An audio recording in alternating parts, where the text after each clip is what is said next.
आज हम चर्चा करते हैं कि हम अपने विचारों को कैसे नियंत्रित कर सकते हैं। बौद्ध भिक्षु मैथ्यू रिचर्ड कहते हैं कि विचार हमारे सबसे बुरे दोस्त और हमारे सबसे बुरे दुश्मन हो सकते हैं। हर किसी के पास एक ऐसा क्षण होता है जब उसका मन उसका होता है, लेकिन अपने विचारों पर नियंत्रण रखने से आप खुश हो सकते हैं, कम तनावग्रस्त हो सकते हैं और समस्याओं का हल करने या लक्ष्य प्राप्त करने के लिए बेहतर ढंग से सुसज्जित हो सकते हैं। अपने मस्तिष्क व स्वामित्व लेने के बारे में कुछ सुझावों के लिए आगे चर्चा करते हैं। इसमें पहला है, रुके और गहरी सांस लें। विचार की अनियंत्रित गति को शाब्दिक रूप से यह सोचकर रोकें कि आपको रुकना है। आगे बढ़ने से पहले खुद को व्यवस्थित करने के लिए गहरी सांसें लें, जिससे आप अपने विचारों को स्पष्ट रूप से और शांत दिमाग से संबोधित कर सकते हैं। आप अपने ध्यान को कुछ क्षण के लिए अपनी सांसों पर केंद्रित करके आप अपने विचारों से कुछ दूरी बनाते हैं और उन्हें संभालने में सरल हो जाता है। अध्ययनों से पता चलता है कि आपके मस्तिष्क में न्यूरोकेमिकल ट्रिगर को खत्म होने और आपको सामान्य मस्तिष्क रसायन में वापस लौटने में 90 सेकंड लगते हैं। इसलिए अपने आप को शांत करने के लिए 90 तक गिनती गिनने का प्रयास करें। दूसरा नंबर है, रिमेन इन द मोमेंट। वर्तमान में रहो। लगातार अतीत के बारे में सोचते रहना और जिसे बदलने की आपके पास कोई शक्ति नहीं है, या भविष्य के बारे में अनुमान लगाना जिसकी आप संभवतः भविष्यवाणी नहीं कर सकते, ये सब अपने विचारों पर नियंत्रित होने का एक निश्चित तरीका है। यहाँ और अभी पर ध्यान केंद्रित करें। आप जिस वास्तविक स्थिति में हैं उसे आप नियंत्रित कर सकते हैं और आपके विचार उसका अनुसरण करेगा। एक सरल ग्राउंडिंग तकनीक का प्रयास करें, जैसे कि कुर्सी पर बैठकर और आप ध्यान देना कि आपके पैर जब भी फर्श को छूते हैं तो आपको कैसे लगता है। यह आपको मौके के साथ जोड़ने में मदद कर सकता है और अन्य चिंताओं को बाहर करने में मदद कर सकता है। कई आध्यात्मिक प्रयासों में सुझाव दिया जाता है कि अंदरूनी शांति और स्पष्टता को बढ़ावा देने के लिए मौके में बने रहने की सलाह देता है।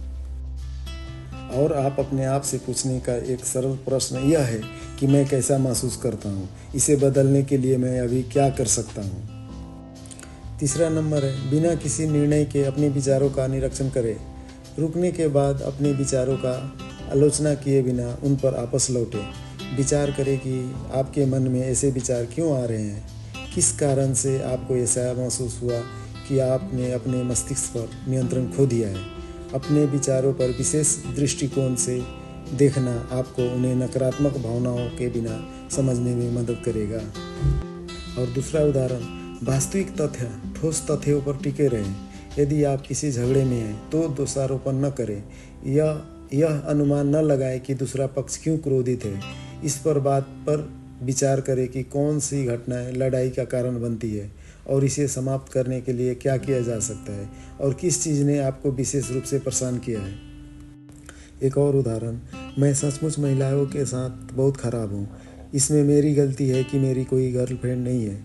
ऐसा सोचने के बजाय आप ये सोचते कि मैंने अब तक प्रेम नहीं पाया क्योंकि मुझे अब तक वह कोई मिला ही नहीं जो मुझे सचमुच मेरे साथ अनुकूल हो। इसका एक और उदाहरण, यदि आपको परेशानी हो रही है तो अपने विचार लिखें और उन्हें आपस अपने मन में पढ़ें। चौथा नंबर, अपने विचारों को संबोधित करने के लिए कार्रवाई करें। बिना कार्रवाई के अपने विचारों के साथ बैठे रहने से विचारों का एक अंतहीन चक्र शुरू हो जाता है। अपने विचारों को और चिंताओं को दूर करने के लिए एक योजना बनाएं, क्योंकि अनिश्चितता अक्सर दुष्ट विचारों की जड़ होती है। उदाहरण के लिए, यदि आप काम के बारे में सोचना बंद नहीं कर सकते तो समय निकालकर घर से कम काम करके या ऐसा नया काम ढूंढकर अपने कामकाजी जीवन को अपने घरेलू जीवन से अलग करने की योजना बनाएं, जिससे आपको आनंद आता हो। आपने कई बार सुना और देखा होगा, कई बार हम अपने विचारों पर नियंत्रण नहीं रख पाते क्योंकि हम उन पर अमल करने से डरते हैं। एक बार जब आप योजना बना लेते हैं तो आपको उनका पालना करना होगा। यदि आपके विचार बिगड़ा हुआ लगता है या यदि आप लगातार नियंत्रण से बाहर महसूस करते हैं तो आपको स्वयं सहायता या पेशेवर चिकित्सक लेने की आवश्यकता हो सकती है। पांचवा नंबर, आप अपने आप को हमेशा आरामदायक माहौल में रखें। बाहरी दुनिया आपकी आंतरिक दुनिया को गहराई से प्रभावित करती है। इसलिए यदि आप ऐसे माहौल में हैं जहां आप असहज या नियंत्रण से बाहर महसूस करते हैं तो आप आपके विचार उन भावनाओं को प्रतिबंधित करेंगे। ऐसा संगीत बजाएं जो आपको आराम दे। एक मोमबत्ती जलाएं या अपने पसंदीदा स्थान पर जाएं। लैवेंडर, कैमोमाइल और अगरबत्ती जैसी सुगंध आपको आराम देने वाली साबित हो सकती है और आपके विचारों को नियंत्रण में रखने की मदद कर सकती है। प्रकृति में सैर करने का प्रयास करें। हरा भरा स्थान मन को शांत करने के लिए जाना जाता है, खासकर यदि आप शहरी वातावरण में रहते हैं। एक पार्क, समुद्र तट या लंबी पैदल यात्रा का मार्ग ढूंढें और अलग होने के लिए कुछ समय लें। नंबर 6, अस्थायी रूप से अपने विचारों को किसी अन्य गतिविधि की ओर मोड़ें। अपने दिमाग को मौजूदा विचार से हटाने के लिए दौड़ने जाएं या मूवी देखें या किसी दोस्त को कॉल करें। कुछ ऐसा करें जो आप तुरंत कर सकें और आपको अपने दुख विचारों के साथ अधिक समय तक बैठने की अनुमति न दें।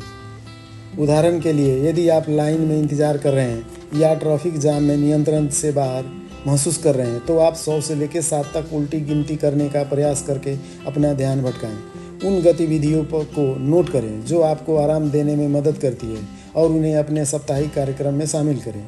हालांकि याद रखें कि यह एक शॉर्ट टर्म समाधान है। आपको तब भी अपने विचारों को नियंत्रित करने का तरीकों पर काम करना चाहिए जब आप उनसे बच नहीं सकते। नंबर 7, अपने विचार खुलकर सामने लाने के लिए किसी से बात करें। अपने विचारों पर ताज़ा दृष्टिकोण रखने से अक्सर उन्हें मिनटों में दूर किया जा सकता है और अपनी भावनाओं को साझा करने से उन्हें आपके दिमाग में बार बार दोहराने से रोका जा सकता है। साझा करने के लिए अच्छे लोगों में मित्र, माता पिता और पेशेवर चिकित्सक शामिल हैं। यदि आप असहज हैं तो यह कहकर शुरुआत करें कि मुझे कुछ कहना है या पूरा दिन मेरे दिमाग में कुछ चल रहा है। क्या आप एक पल के लिए ये सुनना चाहेंगे? अगर आपको ये वीडियो अच्छा लगा प्लीज़ सब्सक्राइब।